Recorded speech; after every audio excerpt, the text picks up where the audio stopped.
తెలంగాణలో మొట్టమొదటి factory outlet Mukunda jewellers త్వరలో జూబ్లీహిల్స్ లో గ్రాండ్ ఓపెనింగ్. అన్ని బంగారు ఆభరణాలపై VA 2 to 12% మాత్రమే. త్వరపడండి.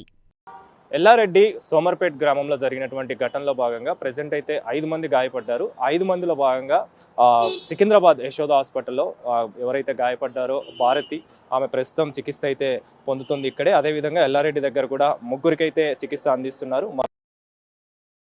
హాస్పిటల్లో అయితే హాస్పిటల్ వద్ద భారతి కుటుంబ సభ్యులు కూడా ఉన్నారు. అసలు ఈ ఘటన ఎలా జరిగింది, ట్రాక్టర్తోని గుద్దాల్సిన అవసరం ఏమొచ్చింది, అసలు ఢీకొనడానికి గల కారణం ఏంటి, అంటే ఈ ప్రమాదానికి సంబంధించి కావచ్చు, అంటే ఆ ఘటన చేయడానికి గల కారణం ఏంటనే విషయాలు భారతికి సంబంధించిన భర్త ఉన్నారు, వారితో కూడా మాట్లాడదాం. సార్, అసలు ఈ ఇన్సిడెంట్ ఎప్పుడు జరిగింది, అసలు ఎందుకు జరిగింది? నిన్న 11 గంటల ప్రాంతంలో జరిగింది సార్. ఓడిపోయిన సర్పంచ్ బాలరాజు ఆయనను పరామర్శించడానికి పోయాడు. మేము కూడా భారతి భర్త లక్ష్మీనారాయణ కూడా ఓడిపోయాడు. పరామర్శిస్తే పోతే ఆయన వెనకకెళ్ళి ట్రాక్టర్ వచ్చి కావాలని గుద్దేసిండు. అయితే సర్పంచ్ అందులో తప్పించుకున్నాడు, బాలరాజు తప్పించుకున్నాడు. వీళ్ళు లేడీస్ వాళ్ళకు తప్పించుకునే స్తోమత లేక ట్రాక్టర్ని ఎక్కిచ్చేసింది సార్. అంటే ఎందుకు చేయాల్సిన అవసరం, చేసిన వ్యక్తి ఎవరు అసలు ఇంతకీ? సర్పంచ్, గెలిచిన సర్పంచ్ తమ్ముడు చిరంజీవులు. వాళ్ళు మద్దతు ఇచ్చారు, మేము ఏమైనా చూసుకుంటామని చెప్పేసి అన్న మద్దతు ఇచ్చారు. తమ్ముడు ట్రాక్టర్ తీసుకొని వచ్చాను. వాళ్ళకి ఎలక్షన్లో మేము వాళ్ళది ఇక్కడే చేయలేము, అపోజిట్ చేసామనే కుట్రతో ఇది సంఘటన జరిగింది సార్. సో అసలు ఈ ఘటన చోటు చేసుకున్నప్పుడు కావచ్చు, దానికి ముందు మీరు పరామర్శించడానికి, అంటే ఆయనని సర్పంచ్గా ఓడిపోయినటువంటి వ్యక్తి, పోటీ చేసినటువంటి వ్యక్తి మీరు కలవడానికి వెళ్ళారు. ఆ సమయంలో ఇతను ముందుగానే రావడం జరిగిందా, లేకపోతే ఎలా వచ్చాడు, ఏం చెప్తారు దానికి సంబంధించి? మేము అక్కడ మాట్లాడుతుండగా కాలినడకతో నడుచుకుంటూ పోయింది సార్. అటు పోయి ఒక 10-15 నిమిషాలలో ట్రాక్టర్ తీసుకొని వచ్చి గుద్దేసి. ఎలా అంటే ఎలా జరిగిందా? మీరు ఆ ఘటనలో ఉన్నారు, మొత్తం ప్రత్యక్షంగా ఘటనలు లేదు సార్. అయితే వెనకాల నాది టెంట్ ఉండే, టెంట్ మడక పెడుతున్నా. అయితే ఈ ఘటన జరిగి లొల్లి అయ్యేటాకల అక్కడికి వెళ్ళి వచ్చేటాకల నా భార్య ట్రాక్టర్ పై కింద ఉన్నది. పై కిందకి వెళ్ళి తీసినాం. ఆడు తప్పించుకొని పోయాడు, ఆ గుద్దినోడు తప్పించుకొని పోయాడు. ఆడు ఓలని చూసినటాకల సర్పంచ్ ధైర్యం ఇచ్చిండు, తమ్ముడు వచ్చి గుద్ది. ఎవరెవరికి గాయాలయ్యాయండి దాంట్లో?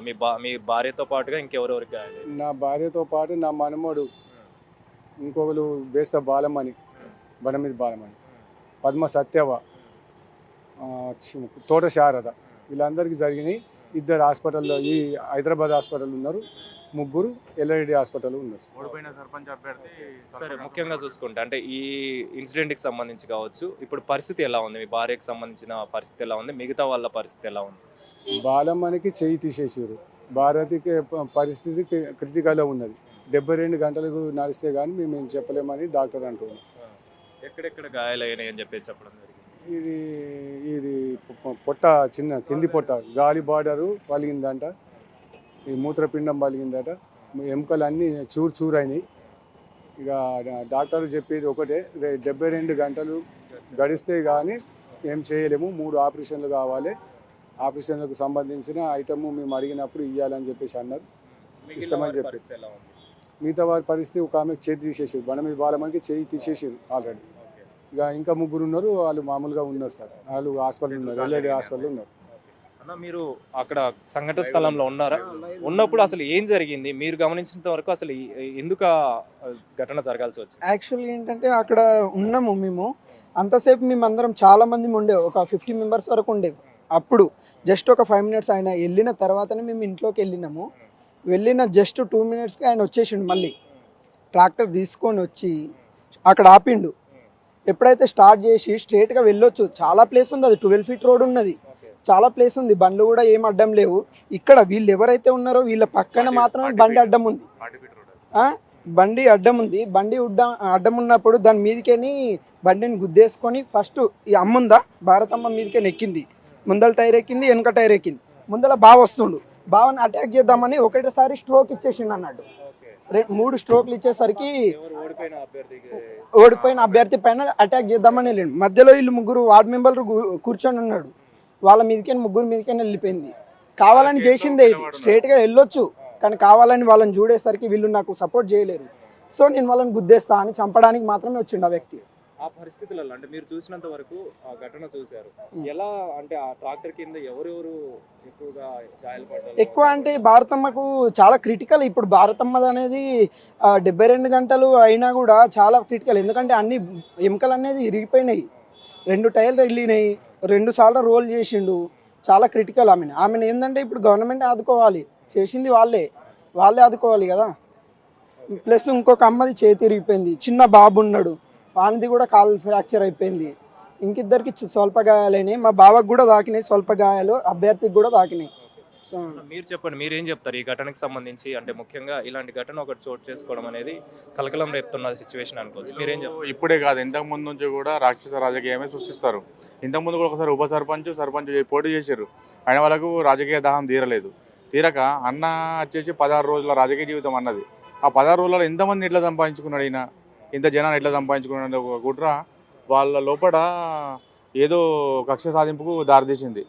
అదే వాళ్ళు పరామర్శిస్తానికి వచ్చేటప్పుడు ఏం చేశారంటే, అయ్యో ఇంతమంది వస్తున్నారు, మాకు గెలిచినాక కూడా మా దగ్గరికి ఎవరు రాలేరు, ఈయన దగ్గరికి ఇంతమంది పరామర్శిస్తానికి వస్తారు, రేపు పొద్దున మనకి ఇతను బాగా ఇబ్బంది పెట్టేటట్టు ఉన్నాడు అనే ఒకటి లోపల ఆ క్రూరత్వం ఒకటి అలా చోటు చేసుకుని మధ్యలో ఒకటేసారి ట్రాక్టర్ దింపించాడు. అంత ప్లేసు పెద్ద 40 ఫీట్ రోడ్లల్లో ఒక జేసీబీ ఒక హార్వెస్టర్ పోయే రోడ్ల ఒక ట్రాక్టర్ ముందు ఓన్లీ ఖాళీ మన ఏదైతే కేజీ దాన్ని ఏమంటారు కల్టివేటర్ వేసుకొని వచ్చేసి ఒకటేసారి అక్కడ అన్న దగ్గరికి ఎవరైతే పర్మిషన్కి వచ్చారో అన్న 3 వార్డు మెంబర్లు, ఒక ఇంటి ముందు మహిళ ఆమె కూర్చుంది, ఒక వార్డు మెంబర్ ఒక ఆమె మన్మన్తో కూడా కూర్చొని ఉంది.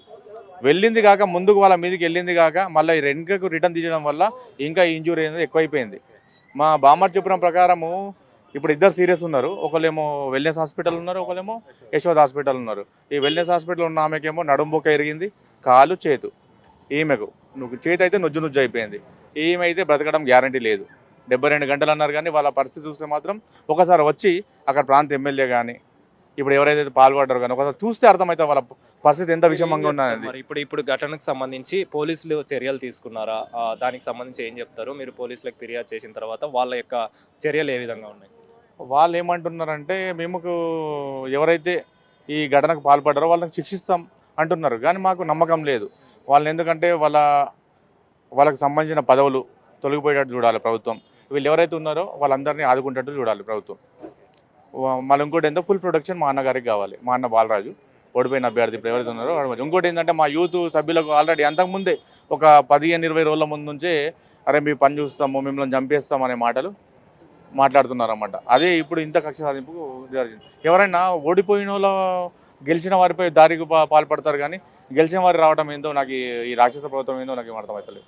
Okay, thank you. మొత్తానికైతే గాయపడ్డటువంటి కుటుంబ సభ్యులు అంటే గాయపడ్డ వారి కుటుంబ సభ్యులు అయితే చెప్తున్న వివరాల ప్రకారం ఎవరైతే ఈ ఘటనకి పాల్పడ్డారో, ఈ విధంగా దాడికి పాల్పడ్డారో వాళ్ళ మీద చర్యలు తీసుకోవాలని అయితే కుటుంబ సభ్యులు కోరుతున్న పరిస్థితి మనకు కనిపిస్తుంది. కెమెరా పర్సన్ శ్రీకాంత్తో కలిసి Anil, big TV, Yashoda hospital నుంచి.